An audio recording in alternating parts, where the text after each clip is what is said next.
Welcome back to the channel, everybody. My name's Sam. So in the last video, we took the 66 crew cab Dodge D200 off of its donor chassis, frame, drive, everything. Running, driving, drivetrain. Why? Because it was too short of a frame for the long-ish bed. It's a short, long bed. It's shorter than today's standards, but it's longer than a short bed. Anyway, it doesn't match, the wheels don't match up to the length of the pickup truck.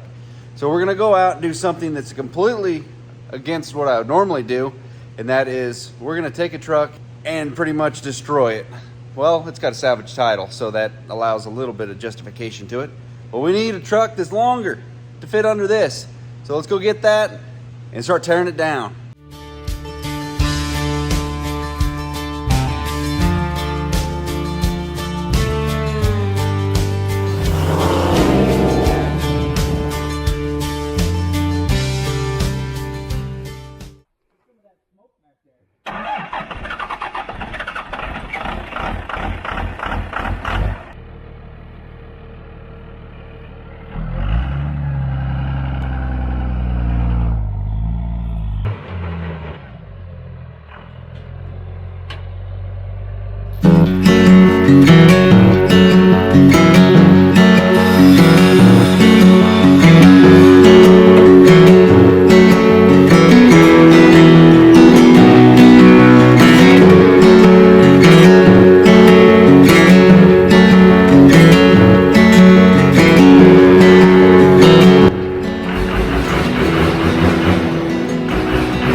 Alrighty, boys and girls, getting the projects really rolling this last day and a half.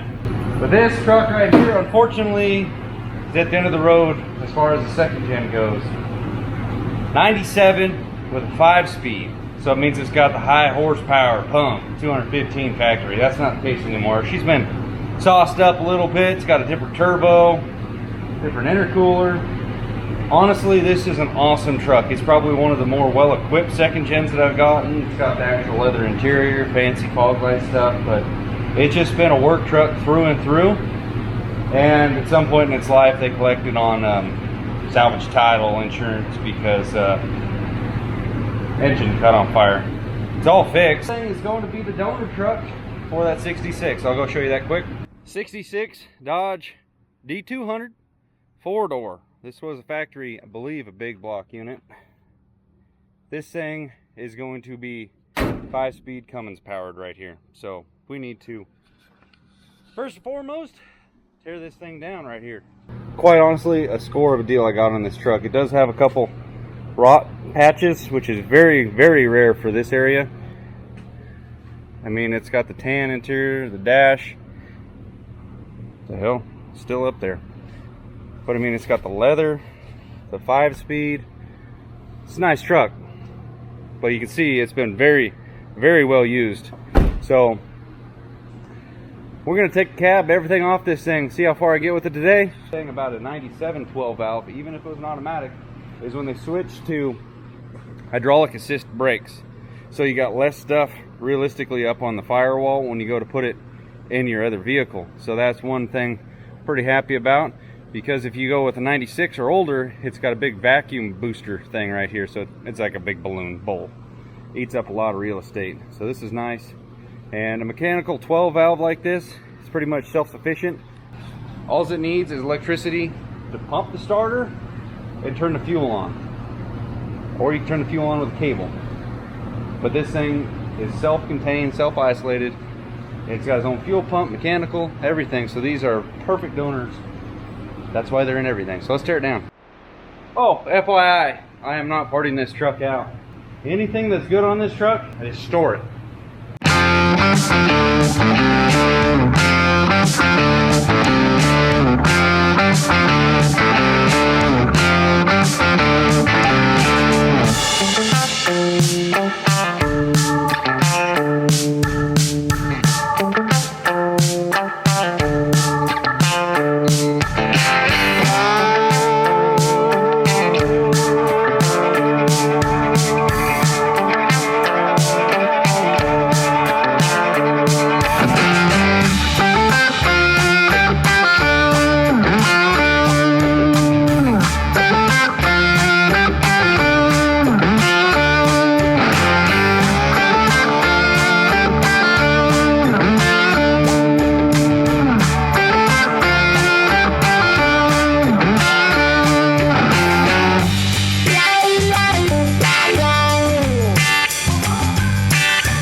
a couple hundred pounds.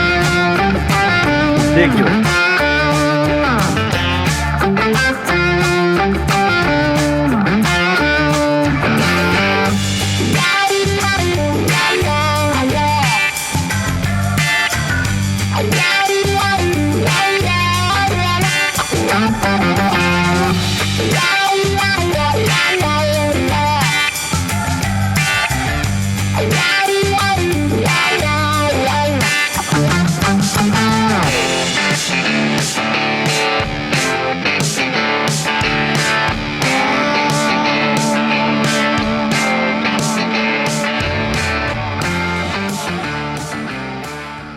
Oh, we're in the final stages.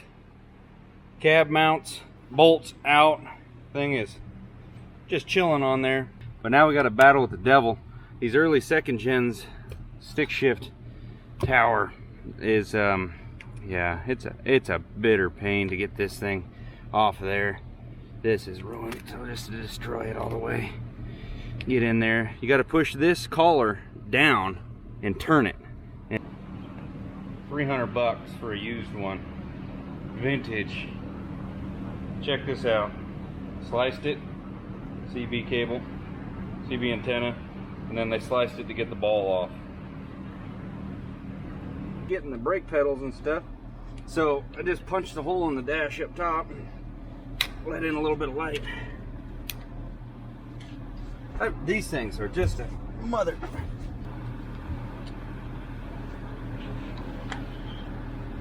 There we go.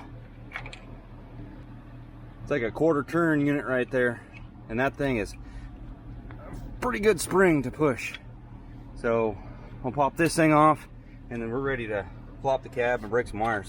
Well, looks like a tornado went through this place. We got a definite bonus on this truck right here. Remote relocate for winch line cable. I don't know how much this would cost. Maybe it's double up, but it's thick wire. This will be sweet for winch, and I got one for the front also. Steer all set up, ready to pop this lid off, old girl. Go X pattern because it never works out that you can four corner lift these things. Fortunately, I didn't set this thing on a roller pallet. Wish I would have. So I'm gonna have to pick this thing back up again, but it is what it is. We'll see if this thing will lift straight up off there. My X looks like it's in a weird spot, but see what it does.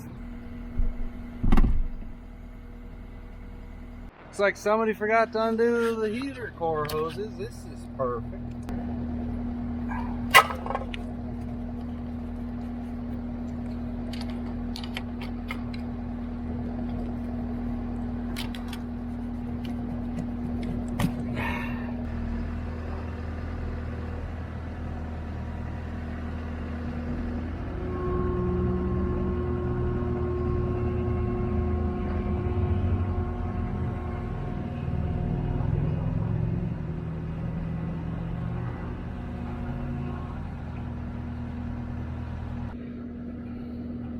You get an oil leak and you go on dirt roads and it turns your frame into dirt popsicle, it just sticks to it. But realistically, this frame's in really damn good shape. You can pressure washer, oven cleaner, smoothie. This stuff, dollar store. I don't care what anybody says, my experience with it, this stuff will, yeah, it does way more than the $8, $10, $15 cans of degreaser you get at Napa or O'Reilly.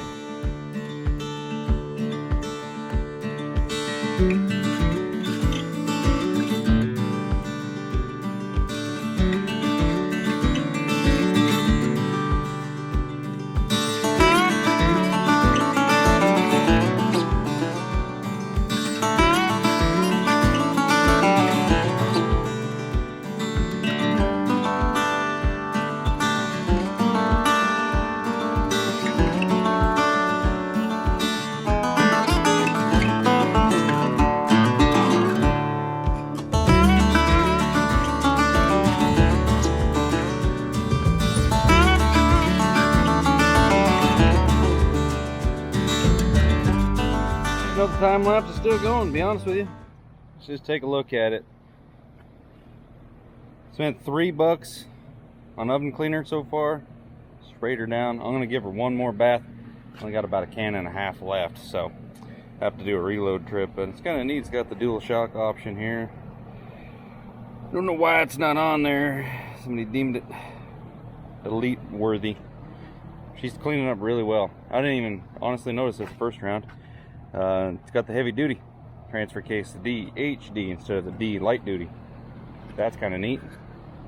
But I'm gonna end this video here. I want to bore you with more just pressure washing and, you know, Maria cleaning. But next video, bring this in the shop. I'm gonna order. I think I'm just gonna do a full kit. Everything pretty much will get swapped out, gasket wise, aside from. I don't think I'm planning on pulling the trans because it's got a good.